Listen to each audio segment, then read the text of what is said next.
In 1066, two conquerors with northern connections entered England, yet only one is routinely called the last Viking.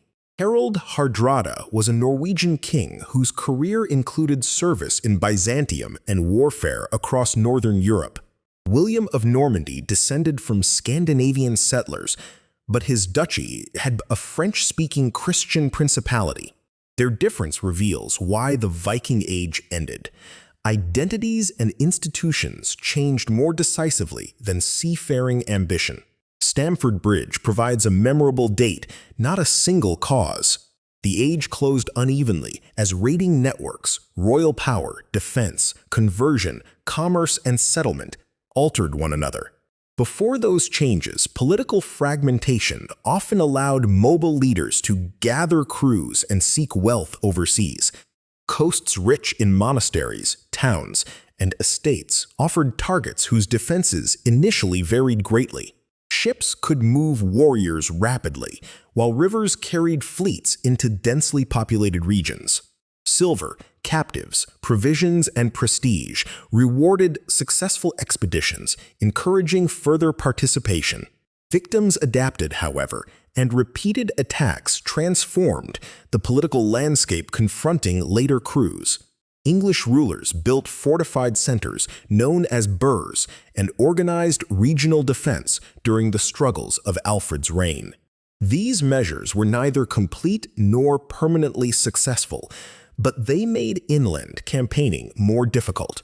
Frankish rulers fortified bridges, defended river approaches, negotiated, paid tribute, and exploited divisions among Scandinavian leaders. Ireland's rulers and Norse-founded towns entered changing alliances, preventing any simple opposition between natives and foreigners. Defense increased costs while political integration changed who could profit from violence. The attackers also changed from small mobile bands into armies, settlers, tribute takers, and royal forces. That growth brought greater rewards, but it required supply systems, command, taxation, and territorial relationships. Once leaders held land, towns, and subjects, they acquired assets that exposed them to retaliation and rebellion. The logic of a ruler differs from the logic of a seasonal raider. Kingship inside Scandinavia was becoming more ambitious, although consolidation advanced through reversals rather than one steady march. Rulers competed to command regions, levy resources, control routes, mint coins, and attach followers to royal service. Large monuments and fortifications in Denmark display concentrated authority during the later 10th century.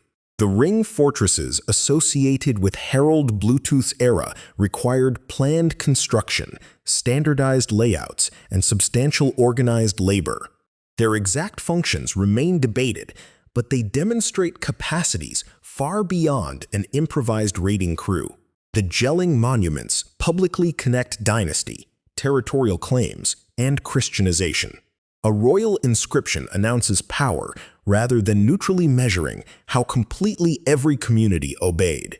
Still, kings who claimed broader realms sought to redirect armed men toward royal wars and away from uncontrolled predation.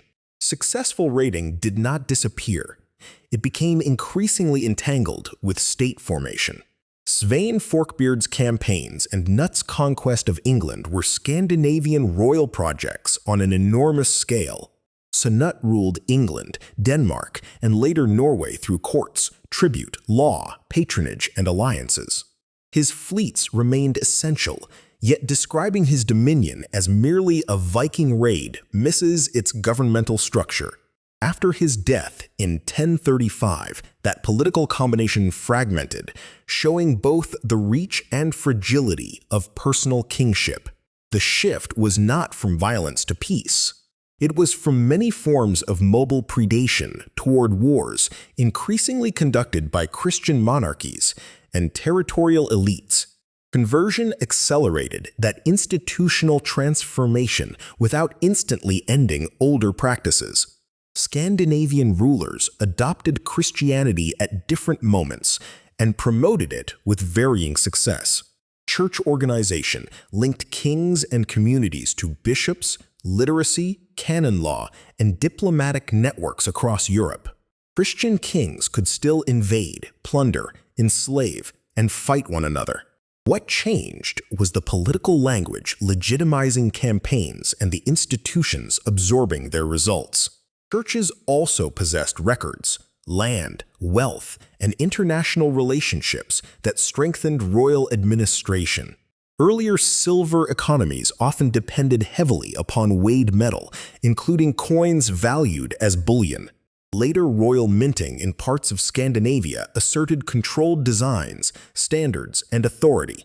Minting did not modernize society overnight, but it made taxation and kingship more visible in daily exchange. Markets likewise matured from seasonal gathering places into towns with rulers, churches, workshops, and permanent populations. Ribe, Hedeby, Birka, Kaupang, and later centers followed distinct trajectories rather than one urban formula. Some declined as roots and political priorities shifted, while others grew under new protection. Merchants still crossed seas, but commercial institutions increasingly belonged within territorial states. The same ship could no longer move through an unchanged political ocean. Harbors collected dues, rulers guarded choke points, and communities developed stronger interests in regulating violence. Settlement abroad further dissolved the category of foreign Viking. In England, Scandinavian-descended populations farmed, traded, worshipped, litigated, and served rulers across generations. Place names and vocabulary preserve influence, but descendants did not remain permanent members of an expeditionary identity. Normandy shows an especially rapid political transformation after land was granted to the leader Rollo in the early 10th century.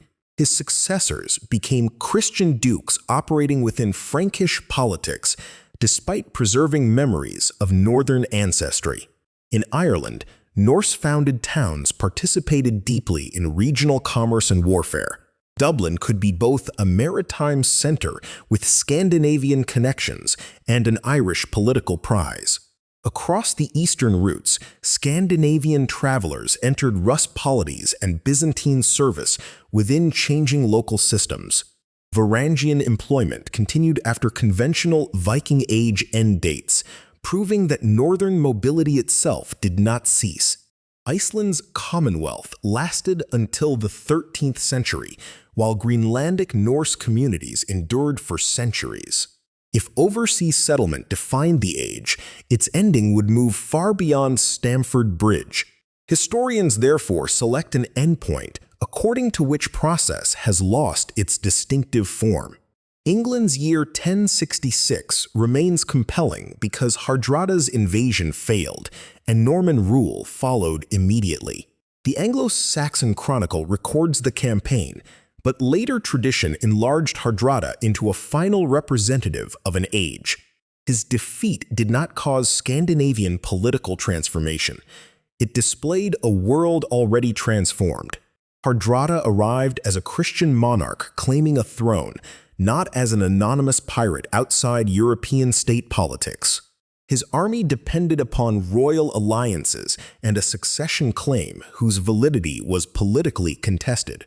At Stamford Bridge, English forces under Harald Godwinson defeated the invasion. Weeks later, Harald fell at Hastings against William's Norman army. One northern-connected claimant was categorized as Viking, while the other inaugurated a new English ruling dynasty. The contrast reveals retrospective labeling more than a clean ethnic boundary. The Battle of Clontarf in 1014 was once portrayed as Ireland's liberation from Viking domination. Contemporary and near-contemporary evidence instead shows Irish and Norse participants on opposing sides within a struggle for power. Clontarf mattered greatly, but it did not expel the inhabitants of Norse-founded towns. In Scandinavia, conversion dates or royal accessions provide milestones without recording uniform social change. Sweden's political and religious consolidation continued later than Denmark's in several respects. Archaeological periods also resist exact historical endpoints because artifact styles fade gradually and regionally. A burial custom may persist after a ruler's baptism or disappear without documenting a person's belief. The end, therefore, resembles overlapping contractions rather than a door closing. Independent raiding became harder where defenses improved, and rulers monopolized armed force. Successful settlers developed local stakes that changed their descendants' affiliations. Christian institutions supplied new legitimacy, literacy, patronage, and diplomatic connections. Royal taxation and commerce offered other routes for extracting and circulating wealth.